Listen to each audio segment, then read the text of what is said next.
ফিলিস্তিনের গাজায় সংঘাত বন্ধে ২০ দফা শান্তি প্রস্তাব করেছিলেন যুক্তরাষ্ট্রের প্রেসিডেন্ট ডোনাল্ড ট্রাম্প। এই প্রস্তাবের একটি গুরুত্বপূর্ণ ধাপ ছিল গাজায় আন্তর্জাতিক বাহিনী মোতায়েন করা। গত ১৭ নভেম্বর সোমবার সেই প্রস্তাব জাতিসংঘের নিরাপত্তা পরিষদে অনুমোদন পেয়েছে। প্রস্তাবে গাজাকে নিরাপদ করার জন্য ইন্টারন্যাশনাল স্ট্যাবিলাইজেশন ফোর্স ISF নামের একটি আন্তর্জাতিক বাহিনী মোতায়েনের কথা বলা হয়েছে। ট্রাম্পের পরিকল্পনা অনুযায়ী গাজা নিরাপত্তা সহায়তার পাশাপাশি যুদ্ধবিরতি চুক্তি ঠিকঠাক বাস্তবায়ন হচ্ছে কিনা তার উপর নজর রাখবে আন্তর্জাতিক এই বাহিনী। তাদের লক্ষ্য গাজাকে অস্ত্রমুক্ত করা এবং একই সঙ্গে ফিলিস্তিনি পুলিশ বাহিনীকে প্রশিক্ষণ দেওয়া। গাজা নিয়ে ট্রাম্পের ২০ দফা পরিকল্পনার প্রথম ধাপ কার্যকর করতে গত মাসে সম্মত হয়েছিল ইসরায়েল ও ফিলিস্তিনি স্বাধীনতাকামী সংগঠন হামাস। এই ধাপে ২ বছর ধরে চলা যুদ্ধ স্থায়ীভাবে অবসানের লক্ষ্যে যুদ্ধবিরতি প্রতিষ্ঠা করা এবং ইসরায়েলি জিম্মি ও ফিলিস্তিনি বন্দীদের বিনিময় করা হয়, যদিও বাস্তবে এখনও ফিলিস্তিনিদের উপর হামলা চালাচ্ছে ইসরায়েল।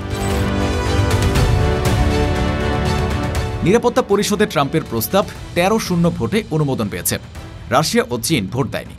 ISF-এ ফিলিস্তিনের প্রতিনিধিত্বে ঘাটতি রয়েছে এবং গাজার ভবিষ্যতে জাতিসংঘের স্পষ্ট ভূমিকা উল্লেখ না থাকায় এই প্রস্তাব নিয়ে উদ্বেগ প্রকাশ করেছে মস্কো ও বেইজিং। এর আগে গাজা নিয়ে নিজস্ব একটা প্রস্তাব দিয়েছিল রাশিয়া। ওই প্রস্তাবে বাহিনীতে কারা অংশ নেবে তা নির্ধারণের জন্য জাতিসংঘের মহাসচিবকে যুক্ত হওয়ার অনুরোধ জানিয়েছিল মস্কো। তবে তাতে ট্রাম্পের প্রস্তাবের মতো গাজায় অন্তর্বর্তী প্রশাসন গঠনের কথা বলা হয়নি। ISF একটি বহুজাতিক বাহিনী। গাজায় পুলিশকে প্রশিক্ষণ দেওয়া, সীমান্তে সুরক্ষা দেওয়া, উপত্যকাটিকে অস্ত্রমুক্ত করে নিরাপত্তা বজায় রাখা, বেসামরিক লোকজনকে সুরক্ষা দেওয়া, মানবিক কার্যক্রম চালানো সহ নানা দায়িত্ব পালন করবে তারা।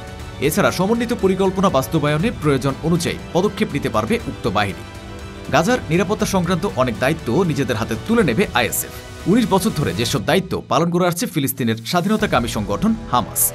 উল্লেখ্য, ২০০৬ সাল থেকে গাজা শাসন করছে সংগঠনটি। উপত্যকাটির সামাজিক ও নিরাপত্তা সংক্রান্ত সেবা ব্যবস্থাপনার দায়িত্ব রয়েছে তাদের হাতে। কাদের নিয়ে গঠিত হবে এই বাহিনী? বিষয়টি এখনও সম্পূর্ণ পরিষ্কার নয়। তবে ট্রাম্পের প্রস্তাব অনুযায়ী এই বাহিনী মিশর ও ইসরায়েলের সঙ্গে কাজ করবে। সঙ্গে থাকবে নতুন প্রশিক্ষণ পাওয়া একটি পুলিশ বাহিনীও।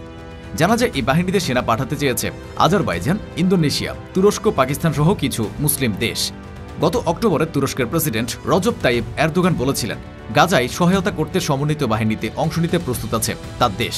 তখন ইসরায়েলের পররাষ্ট্রমন্ত্রী গিদিয়ন স্যার বলেছিলেন গাজার ভূখণ্ডে তুরস্কের সেনা সদস্যদের উপস্থিতি মেনে নেবে না তার দেশ। ISF-এ যোগ দেওয়ার জন্য যুক্তরাষ্ট্র, মিশর, কাতার, সংযুক্ত আরব আমিরাতের সাথেও আলাপ চালিয়ে যাচ্ছে বলে জানা যাচ্ছে। যদিও আরব আমিরাত সরকারি এক কর্মকর্তা আল জাজিরাকে জানিয়েছেন এই বাহিনীতে তার দেশ অংশ নেবে না। বিভিন্ন সংবাদ মাধ্যমের খবর অনুসারে বাহিনীটির নেতৃত্ব দিতে পারে মিশর। হামাস ট্রাম্পের এই পূর্ণাঙ্গ প্রস্তাবকে নাকচ করে দিয়েছে। বার্তা আদান প্রদানের অ্যাপ টেলিগ্রামে প্রকাশিত একটি বিবৃতিতে সংগঠনটি বলেছে নিরাপদ পরিষদের এই ভোটাভুটির মধ্য দিয়ে গাজা উপত্যকার উপর একটি আন্তর্জাতিক অভিভাবকত্ব ব্যবস্থা চাপিয়ে দেওয়া হয়েছে। ট্রাম্পের পরিকল্পনা গাজা শাসনে হামাসের কোনো ভূমিকা থাকবে না, তাদের অস্ত্রহীন করা হবে। তাদের দুটি বিকল্পের যে কোনো একটি বেছে নিতে হবে: গাজার নিরস্ত্র হয়ে ফিলিস্তিনিদের সঙ্গে সহাবস্থান অথবা নিরাপদে উপত্যকাটি ছেড়ে যাওয়া। হামাস যদিও গাজা শাসন ছাড়তে রাজি, তবে অস্ত্র ছাড়ার বিষয়টি প্রত্যাখ্যান করেছে তারা। হামাসকে অস্ত্রমুক্ত করার দিকে নজর দিচ্ছে ইসরায়েল। জাতিসংঘে ইসরায়েলের রাষ্ট্রদূত ড্যানি ড্যানন বলেছেন হামাসের নিরস্ত্রীকরণ নিশ্চিত করতে দৃঢ় সংকল্প তার দেশ। তবে এই প্রস্তাব ঘিরে ইসরায়েলের অন্তত একটি দল প্রধানমন্ত্রী নেতানিয়াহুর সরকারের সমালোচনা করেছে। যুক্তরাষ্ট্রের প্রস্তাবের অনুমোদন নিয়ে কট্টর জাতীয়তাবাদী দল ইসরায়েল বেইতুন পার্টির প্রধান আভিগদর লিবারম্যান সামাজিক যোগাযোগ মাধ্যম এক্সে লিখেছেন জাতিসংঘে যা ঘটছে তা ইসরায়েল সরকারের ব্যর্থতার একটি ফল।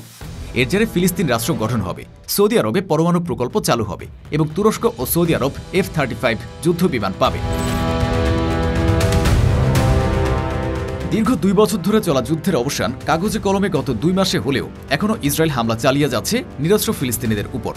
এমনকি যতটুকু জায়গা তাদের ছেড়ে দেওয়ার কথা ছিল তাও মানছে না দেশটি। তবে উপত্যকাটির দায়িত্ব এখনও হামাসেরই রয়েছে।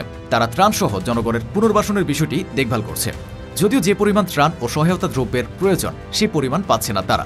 তীব্র মানসিক সংকট এখনও বিদ্যমান যুদ্ধবিধ্বস্ত গাজায়।